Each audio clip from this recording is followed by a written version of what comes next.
신바람 사연 아파트. 오늘의 사연 시작하겠습니다. 안녕하세요. 얼마 전 파혼한 30대 여성입니다. 여길 찾아오기까지 정말 많은 고민을 했어요. 혹시 누군가 제 이야기라는 걸 알아챌까봐 걱정도 되었고요. 하지만 혼자서는 이 마음을 어떻게 다뤄야 할지 도무지 알 수가 없어서 사연을 적어봅니다. 저와 남자친구는 지인의 소개로 만났습니다. 저는 원래 소개팅으로 사람 만나는 걸 좋아하지 않지만 지인이 하도 간곡하게 부탁해 나간 자리였지요. 지인 말로는 지인이 남자친구에게 크게 신세를 진 일이 있었답니다. 그래서 남자친구에게 밥이라도 한 끼 대접하겠다 했는데 남자친구가 극구 사양을 하더래요. 그럼 술은 사주겠다 했지만 그것도 싫다고 했고요. 그러더니 며칠 뒤 여자를 소개시켜주면 안 되냐고 하더랍니다. 그러면서 제 남자친구도 정말 괜찮은 사람이니까 한번 만나보라고 제 등을 떠밀더군요. 그래서 얼떨결에 나가기로 약속을 했네요.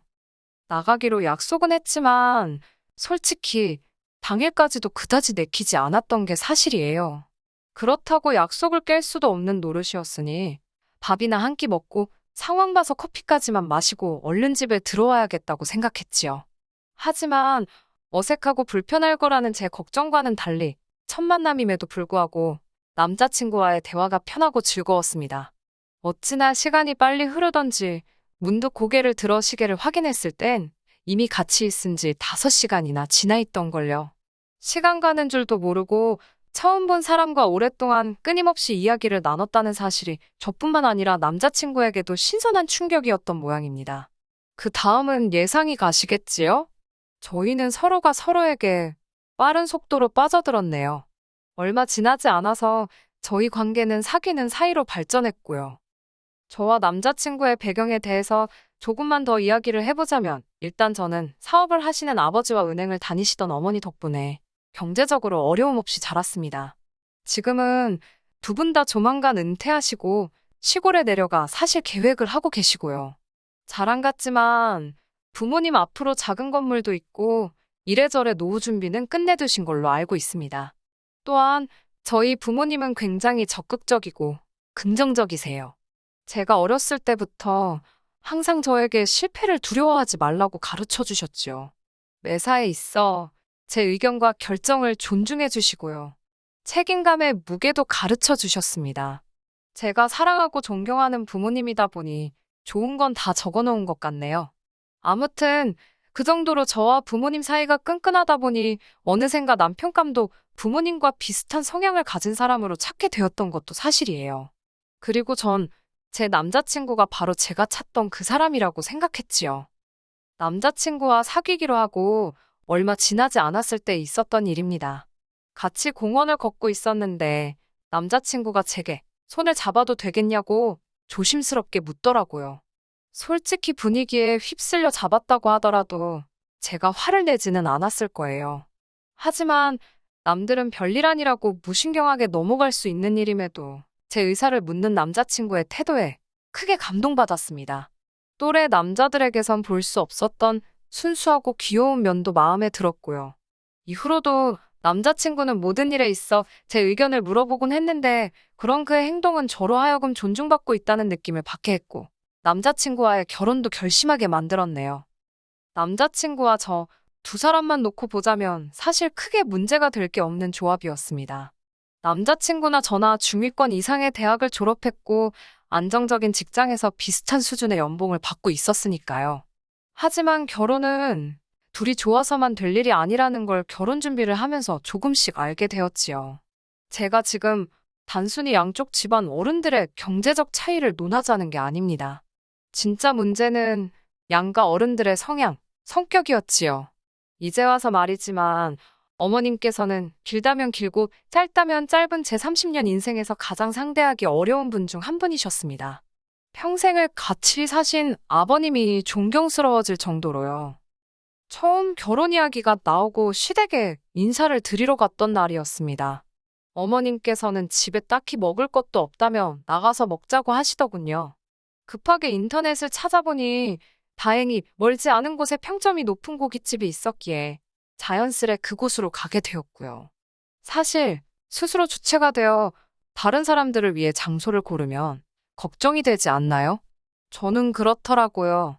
상대가 장소나 음식을 마음에 안 들어 하면 어쩌지 싶어서요. 이번에도 비록 저와 남자친구가 같이 찾은 장소이긴 했지만 혹시나 어머님께서 마음에 안 들어 하시면 어쩌나 걱정스러웠어요. 설마 했지만 어머님은 정말 인정사정 없으시더라고요. 밑반찬이 나오기가 무섭게 어머님께서는 뭐 하나 찍어 먹을 것도 없다고 젓가락으로 반찬 그릇을 탁탁 치셨습니다. 그리고는 식당 내부를 찬찬히 뜯어보시며 연신후지다. 누가 이런 데를 와서 돈 주고 먹냐와 같은 말들을 거침없이 반복하셨지요. 곧이어 고기가 나오자 어머님께선 또다시 딱 봐도 고기가 하칠이라며 이거 다 싸구려 양념으로 번복해 놓은 거라고. 아이고. 행여나 주인이나 직원이 듣는 건 아닌가. 제 뒤통수가 다 뜨겁더라고요. 식사를 시작하기도 전에 초부터 치시니 김이 팍새기도 했고요. 식당에 도착했을 때까지도 제가 계산해야겠다 생각하고 있었는데 어머님이 하도 싫은 소리를 하시니까 돈도 내기 싫어지대요. 이건 뭐 돈은 돈대로 쓰고 막말로 맛대가리 없는 거 사줬다는 소리나 나오겠다 싶어서요. 결국 남자친구가 계산했습니다. 게다가 어머님께서는 식사를 하는 동안 저에게 직장 생활이라던가 임신에 관해 거침없이 물어보셨습니다. 저는 직장 생활은 계속 할 것이고 아이는 신혼 생활을 즐기다 가지려고 한다고 평소에 남자친구와 이야기하던 대로 말씀드렸지요. 어머님께서는 그러자 이렇다 저렇다 이유도 없이 무조건 그건 아니랍니다. 그러면서 결혼하면 바로 연년생으로 아들, 딸 낳고 회사는 애들 초등학교 들어가면 관두라대요. 엄마라는 사람이 밖으로 돌아서 애한테 좋을 게 없다나요. 평생 전업주부이셨던 어머님이 그런 말씀을 하시니 문득 평생 직장을 다니신 저희 어머니가 떠오르면서 기분이 좋지는 않더군요. 참고로 어머님께선 저희 부모님이 무슨 일을 하시는지 알고 계셨던 상황이었습니다. 처음 인사드리는 자리에서 어머님은 영 불편해 보이셨고 저도 기분이 좋지 않았기에 솔직히 결혼은 당장은 무리겠구나 싶었습니다. 하지만 이튿날 남자친구가 어머님께서 상견례 날짜를 잡으라셨다며 연락을 해왔더군요. 저는 생각지 못한 상황에 좀 당황스러웠고 동시에 왠지 찜찜한 마음을 거둘 수가 없었네요. 그렇게 시댁에 인사드리고 2주 만에 상견례까지 하게 되었습니다. 솔직히 별 소득은 없었어요. 어머님께서는 저희 아버지가 하시는 사업이라든가 노후 준비는 어떻게 되어 있는지와 같은 말 그대로 저희 부모님 재산에만 궁금한 게 많으셨지 곧 며느리가 될 저에겐 별다른 질문도 하나 하지 않으셨거든요. 특히 저희 결혼에 돈을 얼마나 보태실지와 같은 불편하지만 꼭 해야 하는 이야기가 나올 때면 뜬금없이 딴소리를 하시는 게 문제였지요. 당신 친척 중 누가 무슨 사업을 하네. 그 사람 재산이 어떻네와 같은 세상 쓸모없는 이야기만 늘어놓으셨거든요. 결국 보다 못한 저희 부모님께서 그런 구체적인 이야기는 저희를 통해서 하자고 하시며 자리를 정리했네요. 그런 연유로 남자친구와 저는 불편하지만 솔직하게 소위 주머니 사정을 오픈해야만 했습니다. 사실 이미 연애 기간 동안 반반으로 데이트 비용을 부담하고 있었고 서로 연봉도 대충은 알고 있는 상태였기 때문에 제 나름대로 남자친구가 얼마 정도는 가지고 있겠다라고 예상한 범위가 있었어요. 그리고 남자친구가 평소에 입버릇처럼 어머님이 자기 장가갈 때 1억을 보태주실 거라 하셨다고 말해왔기에 최소한 1억 5천은 넘게 해오지 않을까 생각했습니다. 그런데 남자친구 말이 자기가 가져올 수 있는 건 1억이 전부라대요. 솔직히 좀 충격이었지요. 남자친구는 눈치가 있는 건지 없는 건지 저더러 자긴 1억 8천이랬지. 잘됐다 이러는 거예요. 어이가 없어서 제가 반반 결혼하기로 하지 않았냐. 나도 1억만 해가겠다 했습니다. 아니면 당신이 8천을 더 해오라고요. 솔직히 연애하는 동안 데이트 비용을 반반 부담했던 건 남자친구의 의견이었어요. 저도 물론 남자가 데이트 비용을 다 내야 하고 결혼할 땐 집도 사와야 한다는 식으로 생각하는 사람은 아닙니다. 다만 제가 언짢았던 건 연애 기간 내내 반반 타령하던 남자가 막상 결혼할 때 되니까 좋아하던 반반은 어디 걔한테 줘버렸는지 말을 바꿨다는 거지요. 결국 남자친구 1억과 제 1억을 합해 총 예산 2억으로 이야기가 마무리되었는데 이후로 남자친구는 전에 없던 불평을 하기 시작했습니다. 그것도 묘하게 신경 거슬리게 궁시렁 거리는 거예요. 돈 이야기가 오가고 난 이후로 남자친구는 걸핏하면 마치 저에게 들으라는 듯이 우리 둘이 합쳐서 2억밖에 없다며 2억으로 직구하고 혼수하고 어떻게 다 하냐고 투덜거리면서요. 나중에는 진짜 조용히 하라고 소리라도 지르고 입이라도 때려주고 싶은 지경이었지요. 결혼 준비하면서 싸우는 커플이 많다더니 우리도 별 수 없네 싶기도 하고 이 무렵부터 남자친구에 대해서 조금씩 다시 생각하게 되었던 것 같아요. 돈을 어디다 어느 정도 쓸 건지 정한 이후로 한 달 넘게 발품 눈품 손품 팔아가며 집을 알아보고 다녔습니다. 하지만 한정된 예산으로 전세를 구한다는 게 정말 쉬운 일이 아니던걸요. 하지만 하늘이 무너져도 솟아날 구멍이 있다잖아요. 정말 운명처럼 회사에서 멀지 않은 역 근처에서 주변 시세보다 한참 저렴한 아파트 한 채를 발견하게 되었습니다. 심지어 전세도 아니고 매매였고요. 여전히 저희가 가진 예산보다 비싸긴 했지만 충분히 투자할 만한 매물처럼 보였습니다. 그래도 거의 한 달 가까이 시간을 쏟으며 나름 공부 아닌 공부를 한 덕분이었지요.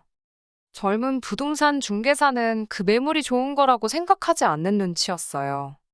그래서인지 뜨뜻미지근한 반응이더라고요. 하지만 전 왜인지 모르게 점점 마음이 급해졌습니다. 누군가 제 앞에서 채갈까봐 걱정이 될 정도로요. 그래서 바로 어머님께 연락을 드렸네요.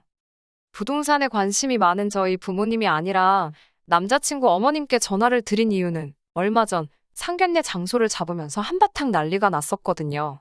상견례 장소와 날짜, 시간 등이 괜찮은지 어머님께 여쭤보려고 전화를 몇 번이나 드렸는데 어머님께서 도통 받지 않으셨어요.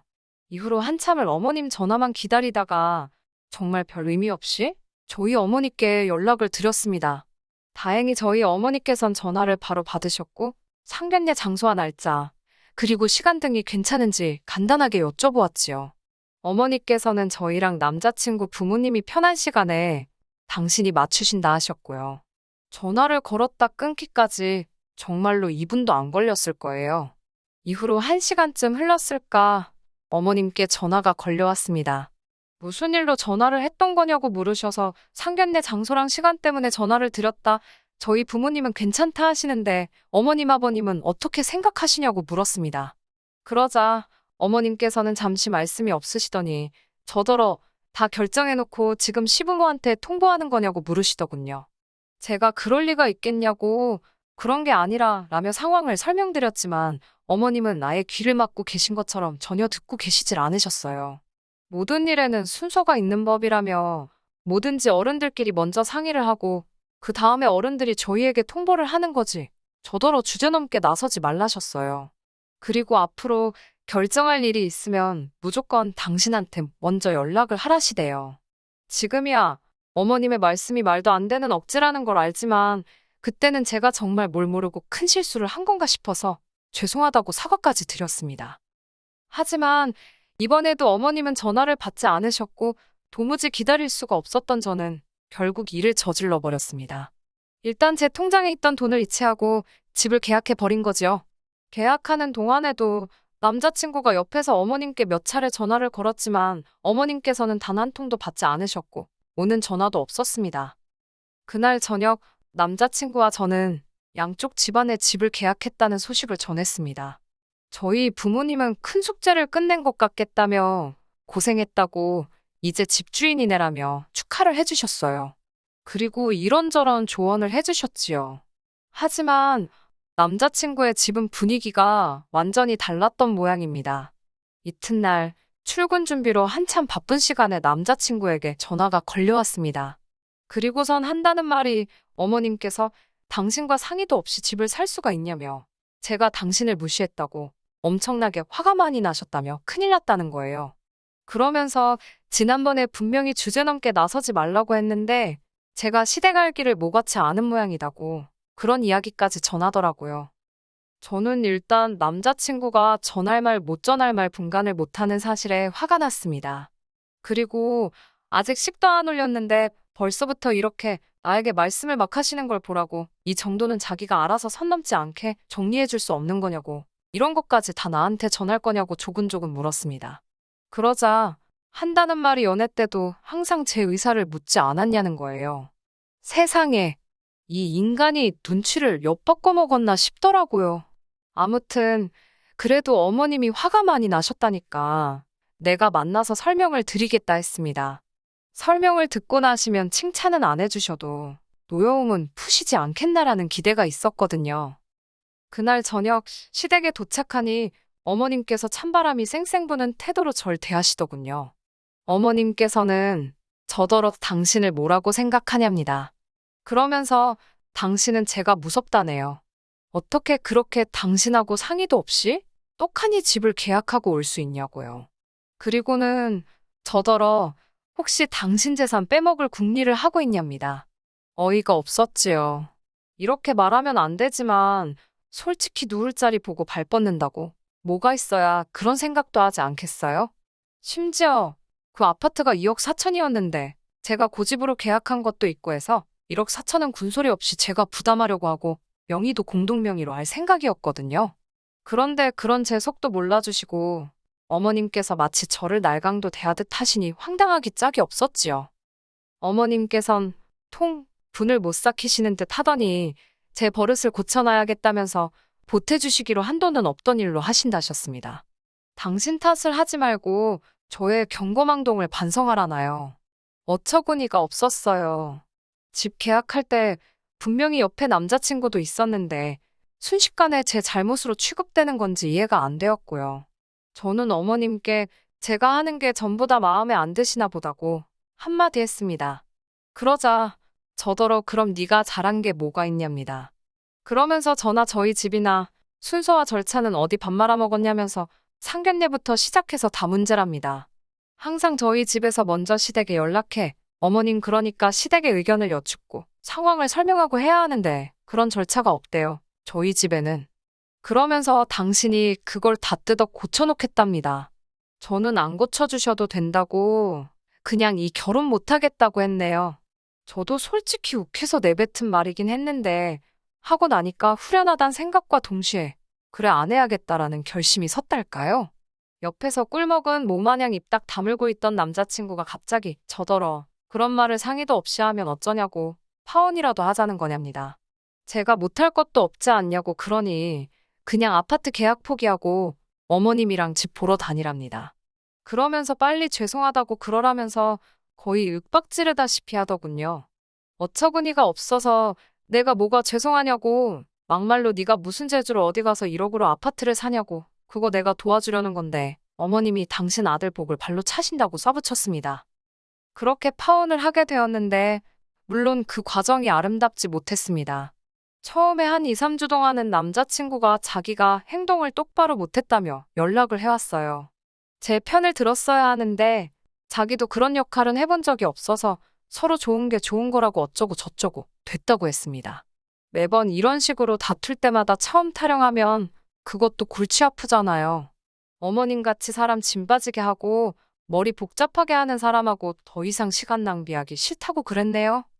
그런데 정말 어이없으면서도 웃겼던 건 파혼 이후 한 6개월쯤 지났을 때 있었던 일입니다. 그때 제가 산 아파트가 정말 물건이었더라고요. 한 반년 만에 1억 넘게 올랐더라니까요. 그때 제가 시세보다 정말 싸게 산 것도 한몫했고요. 그런데 그 소식을 어디서 들었는지 어머님께서 연락을 해오셨습니다.